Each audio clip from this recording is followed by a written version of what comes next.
চলে এলাম আজ একটি নতুন ভিডিও নিয়ে। আজকের ভিডিওর মূল বিষয় ট্রাইব্যুনাল। ট্রাইব্যুনালে কোন কোন ভোটারদের যেতে হচ্ছে আপনারা জেনে গেছেন, এবং সেই ভোটারদের করণীয় কি। বিএলও হিসেবে আমার কাছে ব্লক অফিস থেকে কি ধরনের সংবাদ বা তথ্য রয়েছে তাদের জন্য, আমি সেই প্রসঙ্গ নিয়ে আজ আলোচনা করব। তবে তার আগে আমার বুথের যে 82+1 83 জন ভোটারের বিচারাধীন অবস্থাতে ছিলেন এবং জাজ তাদের জাজ করেছিলেন, গত সপ্তাহে আমি আপনাদেরকে সেই নিয়ে ভিডিওতে বলেছিলাম। সেই 82 জনের নামের তালিকা আমি আপনাদের সামনে প্রকাশ করার চেষ্টা করছি। এই সেই 82 জন ভোটার, যার মধ্যে 39 জন ভোটার আছেন পুরুষ এবং 43 জন মহিলা। মোট 82 জন ভোটার, তাদের নামের পাশ থেকে কিন্তু ওই স্ট্যাম্প অর্থাৎ আন্ডার এডুকেশন যে স্ট্যাম্প ছিল সেই স্ট্যাম্পটি কিন্তু সরিয়ে নেওয়া হয়েছে, অর্থাৎ তারা এখন অ্যাপ্রুভড ভোটার হিসেবেই ট্রিট হয়ে গেলেন। অর্থাৎ আগামী যে 23 বা 29 তারিখে যে ভোট হবে সেই ভোটের সময় তারা ভোটদানের সুযোগ পেলেন। সাথে সাথে আরেকজন ভোটার যিনি আনম্যাপ ছিলেন, একটি মাত্র ভোটার আমার বুথের, তাকে কিন্তু ট্রাইব্যুনালের মধ্যে ফেলা হয়েছে। অর্থাৎ জাজেসরা তার অ্যাপ্লিকেশনটি বা দেখে বুঝেছেন যে এনাকে ট্রাইব্যুনাল অবধি যেতে হবে, অর্থাৎ পরবর্তী ধাপে। সেখানে তিনি যদি তার ডকুমেন্টগুলো দেখিয়ে জাজেসদের যে পদ্ধতি বা নিয়ম রয়েছে তিনি তার ডকুমেন্টের জোরে আবার কিন্তু ফিরে আসবেন, এটা আমার পুরোপুরি ভরসা, সেটা আমি আপনাদেরকে বলার চেষ্টা করেছিলাম। যাই হোক, এখন তাহলে আমার বুথের যে 83 জন ছিলেন বিচারাধীনের মধ্যে, তার মধ্যে 82 জনের লিঙ্ক ছিল 2002 সালের, অর্থাৎ তারা লজিক্যাল ডিসক্রিপেন্সির মধ্যে ছিলেন, তারা অ্যাপ্রুভড ভোটার হিসাবে ট্রিট হলেন। আর নো ম্যাপ অর্থাৎ 2002 সালে একজন ভোটারের ক্ষেত্রে কেউ ছিলেন না বা সেই সময় ছিলেন না, তার আগে পরে তার পরিবারের অনেকেই আছেন ভোটার, কিন্তু সেই কারণেই তাকে ট্রাইব্যুনালে যেতে হলো। এবার ট্রাইব্যুনালের ক্ষেত্রে যাওয়ার জন্য যাদের নাম অর্থাৎ জাজেসরা যাদেরকে রিজেক্ট করেছেন তাদের প্রত্যেকেই ট্রাইব্যুনালের জন্য প্রস্তুত হন। আপনারা সেই প্রস্তুতি নিয়ে ফেলেছেন। আপনাদের ক্ষেত্রে আমার একটা পরামর্শ বলতে পারেন কি, সেটা না অনেকেই এখনো গড়িবসি করছেন যে না অফলাইনে করব অ্যাপ্লিকেশন না অনলাইনে, এই দুটো নিয়ে আপনাদের মধ্যে ঘুরপাক খাচ্ছে, কি করবেন। তবে আমি একজন বিএলও হিসাবে যে তথ্য আমি পেয়েছি, আমি মাঝে আমাদের ব্লকের বিডিও স্যারের সাথেও কথা বলেছিলাম, আমরা একদল বিএলওরা তারা জানতে চেয়েছিলাম যে স্যার যাদেরকে ট্রাইব্যুনালে যেতে হচ্ছে তাদের ক্ষেত্রে আপনাদের কাছে কি মেসেজ বা বার্তা রয়েছে, অফলাইন কি অনলাইন, আমরা এই কথাই তাকে জিজ্ঞেস করেছিলাম। তিনি তখন তার উত্তরে যেটা বলেছিলাম একটু বলার চেষ্টা করছি। তারপর গোটা ঘটনা বুঝে অন্যান্য যে ব্লকে যারা আমাদের বন্ধুরা আছেন তাদের সাথেও কথা হয়েছে, মানে বিভিন্ন ব্লকের ক্ষেত্রে যেসব বিএলওরা আমরা আছি আমাদের একটা গ্রুপ আছে, সেখানে আমরা আলোচনা করে বুঝেছি যে এর ক্ষেত্রে পরবর্তী ক্ষেত্রে তাদেরকে কি করণীয়, কোনটা পুরোপুরি সেন্ট্রালি যে একটা নির্দিষ্ট নিয়ম, সেই নিয়ম কিন্তু এখনো পর্যন্ত কোনো ব্লককেই দেওয়া হয়নি।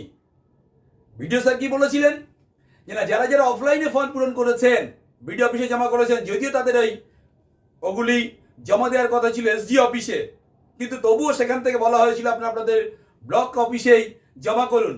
তা যারা জমা করেছিলেন তাদেরকে একটা রেজিস্টার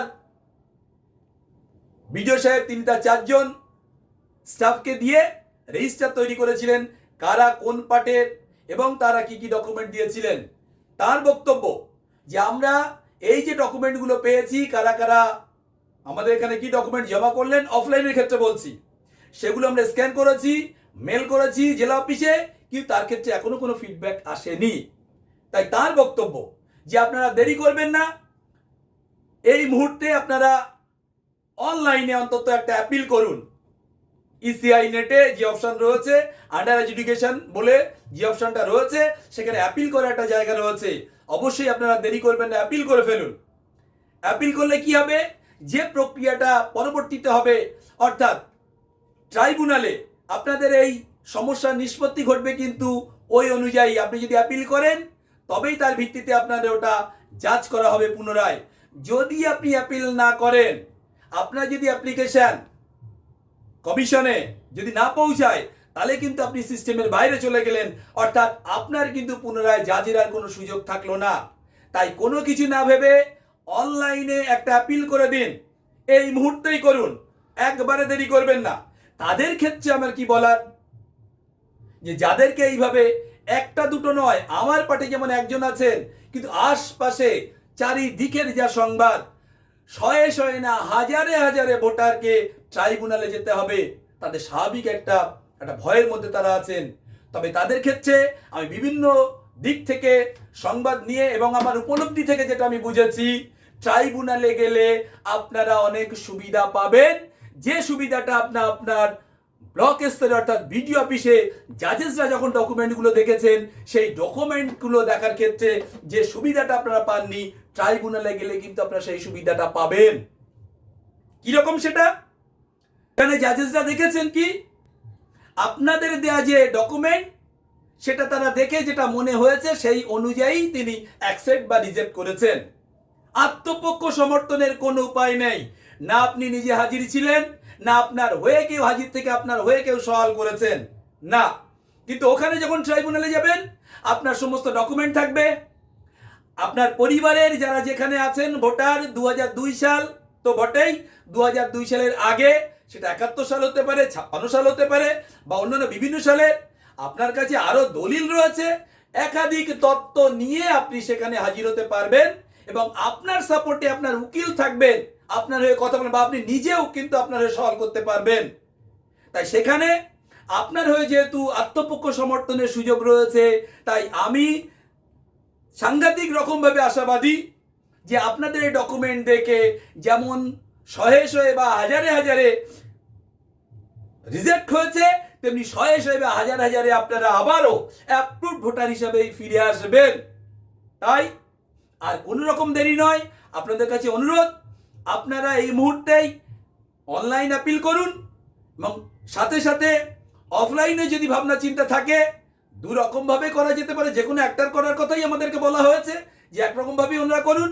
কিন্তু আপনারা যদি যেটা মনে হবে আরো কয়েকদিন যাক, যেহেতু পরিষ্কার কোনো চিত্র এখনো পর্যন্ত কমিশনের পক্ষ থেকে দেওয়া হয়নি বা আমাদেরকে সেইভাবে বলা হয়নি, কিন্তু যতদূর আমার যা মনে হয়েছে এইভাবে আপনাদের কিন্তু একটা সুযোগ রয়েছে ট্রাইব্যুনালে, খবরদার এই সুযোগটা আপনারা হাতছাড়া করবেন না।